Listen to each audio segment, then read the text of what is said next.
Hello guys, welcome back to my channel. और आज का वीडियो दोस्तों काफ़ी इंपॉर्टेंट होने वाला है। अगर आप रेलवे एग्जाम की तैयारी कर रहे हैं तो आज की इस क्लास में दोस्तों हम लोग संवैधानिक विकास एवं विशेषताएं इसके महत्वपूर्ण प्रश्नों को देखेंगे। और ये सभी अपडेट दोस्तों परीक्षा की दृष्टि से बेहद महत्वपूर्ण है और आपकी तैयारी के लिए मददगार साबित होंगे।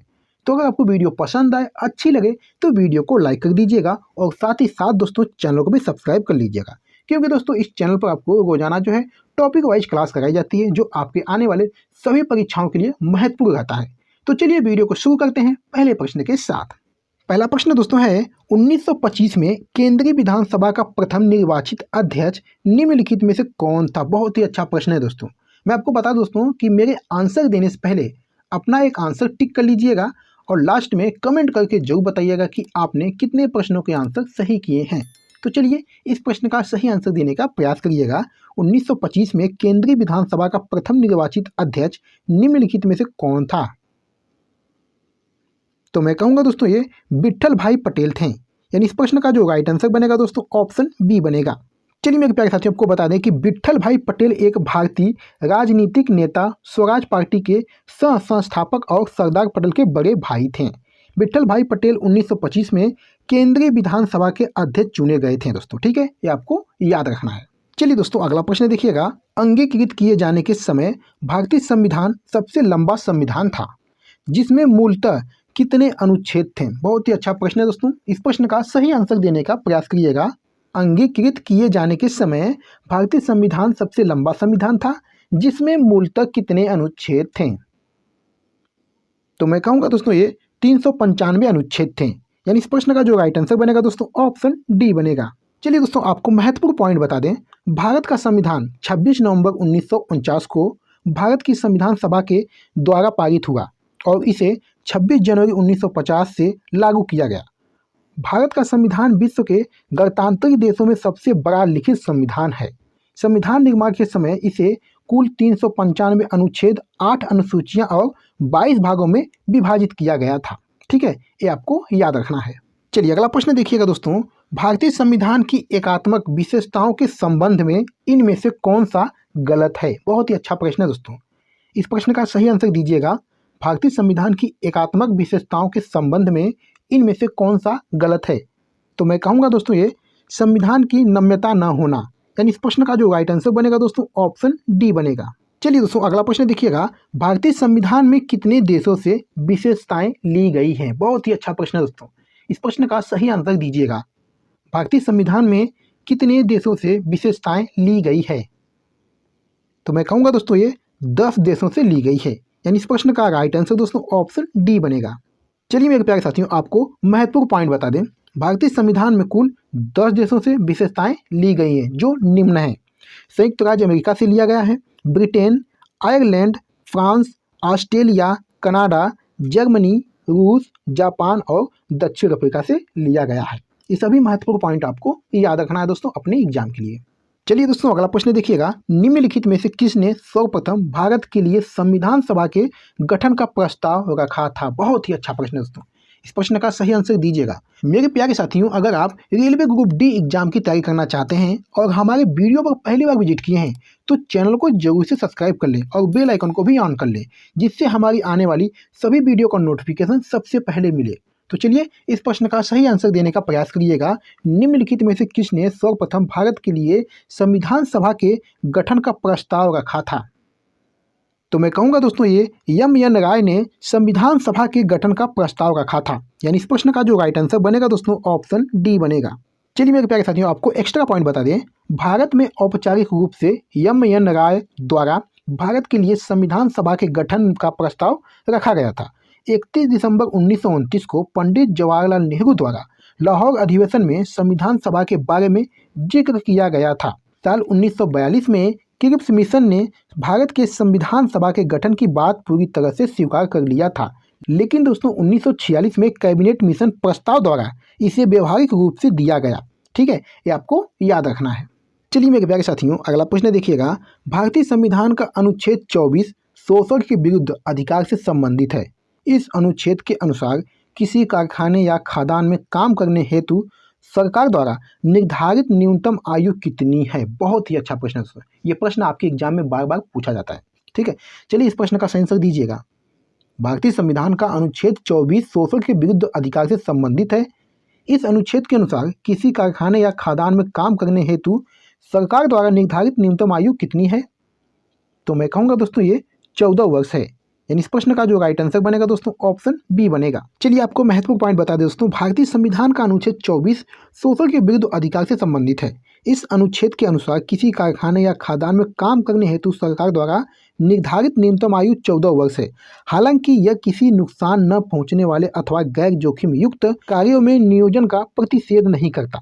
बाल श्रम अधिनियम 1986 इस दिशा में सर्वाधिक महत्वपूर्ण कानून है दोस्तों। ठीक है, ये आपको याद रखना है। चलिए अगला प्रश्न देखिएगा, भारत के संविधान के संदर्भ में इनमें से संविधान सभा के निर्वाचित अध्यक्ष कौन थे? चलिए बताइएगा, इस प्रश्न का सही आंसर क्या हो जाएगा? भारत के संविधान के संदर्भ में इनमें से संविधान सभा के निर्वाचित अध्यक्ष कौन थे? तो दोस्तों ये डॉक्टर राजेंद्र प्रसाद थे। यानी इस प्रश्न का राइट आंसर दोस्तों ऑप्शन डी हो जाएगा। चलिए दोस्तों आपको एक्स्ट्रा पॉइंट बता दें, भारत के संविधान के संदर्भ में डॉक्टर राजेंद्र प्रसाद संविधान सभा के निर्वाचित अध्यक्ष थे। डॉक्टर राजेंद्र प्रसाद को 11 दिसंबर 1946 को संविधान सभा का अस्थायी अध्यक्ष निर्वाचित किया गया था। सच्चिदानंद सिन्हा को संविधान सभा का अस्थायी अध्यक्ष 9 दिसंबर 1946 को चुना गया था। ठीक है, ये आपको याद रखना है। चलिए अगला प्रश्न देखिएगा दोस्तों, मसौदा समिति के अध्यक्ष कौन थे जिनके पास संविधान का मसौदा तैयार करने का कार्य था? चलिए बताइएगा, बहुत ही महत्वपूर्ण प्रश्न है दोस्तों। मसौदा समिति के अध्यक्ष कौन थे जिनके पास संविधान का मसौदा तैयार करने का कार्य था? तो दोस्तों मैं कहूँगा ये डॉक्टर BR अम्बेडकर के पास था। यानी इस प्रश्न का जो राइट आंसर बनेगा दोस्तों ऑप्शन ए बनेगा। चलिए आपको बता दें कि मसौदा समिति के अध्यक्ष डॉक्टर BR अम्बेडकर थे जिनके पास संविधान का मसौदा तैयार करने का कार्य था। इसका गठन दोस्तों 29 अगस्त 1947 को किया गया था और इसमें 7 सदस्य शामिल थे दोस्तों। ठीक है, ये आपको याद रखना है। चलिए अगला प्रश्न देखिएगा दोस्तों, भारतीय संविधान के निर्माण के दौरान निम्नलिखित में से किसने उद्देश्यों के कथन को प्रस्तुत किया? तो मैं कहूँगा दोस्तों ये जवाहरलाल नेहरू ने किया। यानी option C is the right answer. चलिए अगला प्रश्न देखिएगा, कितने वर्षों के विचार विमर्श के बाद भारतीय संविधान पर हस्ताक्षर किया गया था? तो मैं कहूँगा दोस्तों ये लगभग 3 वर्ष के बाद। यानी ऑप्शन डी हो जाएगा इस प्रश्न का राइट आंसर।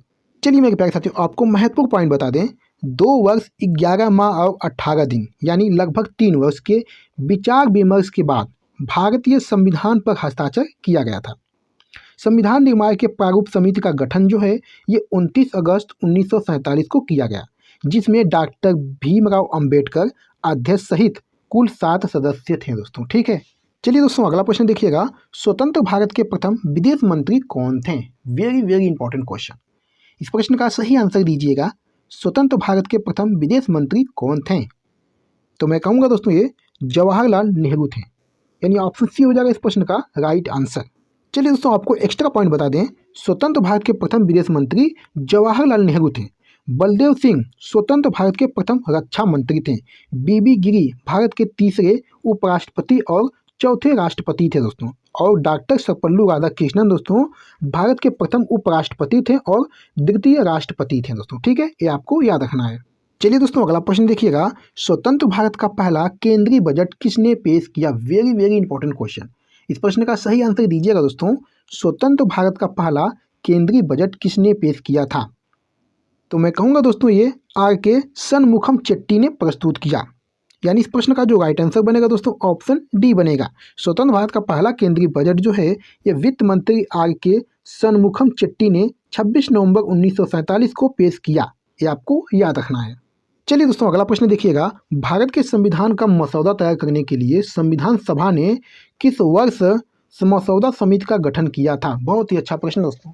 इस प्रश्न का सही आंसर दीजिएगा, भारत के संविधान का मसौदा तैयार करने के लिए संविधान सभा ने किस वर्ष मसौदा समिति का गठन किया था? तो मैं कहूँगा दोस्तों ये 29 अगस्त 1947 को किया था। यानी इस प्रश्न का जो राइट आंसर बनेगा दोस्तों ऑप्शन ए बनेगा। चलिए मेरे प्यारे साथियों आपको एक्स्ट्रा पॉइंट बता दें, कैबिनेट मिशन की संस्तुतियों के आधार पर भारतीय संविधान का निर्माण करने वाली संविधान सभा का गठन जुलाई 1946 ईस्वी में किया गया। संविधान सभा द्वारा 29 अगस्त 1947 को एक संकल्प पारित करके प्रारूप समिति का गठन किया गया तथा इसके अध्यक्ष के रूप में डॉक्टर भीमराव अंबेडकर को चुना गया दोस्तों। ठीक है, ये आपको याद रखना है। चलिए दोस्तों, अगला प्रश्न देखिएगा, भारत की संविधान सभा की जो पहली बैठक है ये कब आयोजित की गई थी? बहुत ही अच्छा प्रश्न है दोस्तों। इस प्रश्न का सही आंसर दीजिएगा, भारत की संविधान सभा की पहली बैठक कब आयोजित की गई? तो मैं कहूँगा दोस्तों ये 9 दिसंबर 1946 को की गई। यानी इस प्रश्न का जो राइट आंसर बनेगा दोस्तों ऑप्शन ए बनेगा। चलिए आपको एक्स्ट्रा पॉइंट बता दें, संविधान सभा की स्थापना वर्ष 1946 ईस्वी में कैबिनेट मिशन की योजना के अंतर्गत की गई। संविधान सभा की पहली बैठक 9 दिसंबर 1946 को हुई, जिसमें सच्चिदानंद सिन्हा को अस्थायी अध्यक्ष बनाया गया। तत्पश्चात 11 दिसंबर 1946 को डॉक्टर राजेंद्र प्रसाद को अस्थायी अध्यक्ष तथा एच.सी. मुखर्जी को उपसभापति नियुक्त किया गया। संविधान सभा की पहली कार्यवाही जो है पंडित जवाहरलाल नेहरू द्वारा पेश किए गए थे दोस्तों। ठीक है, ये आपको याद रखना है।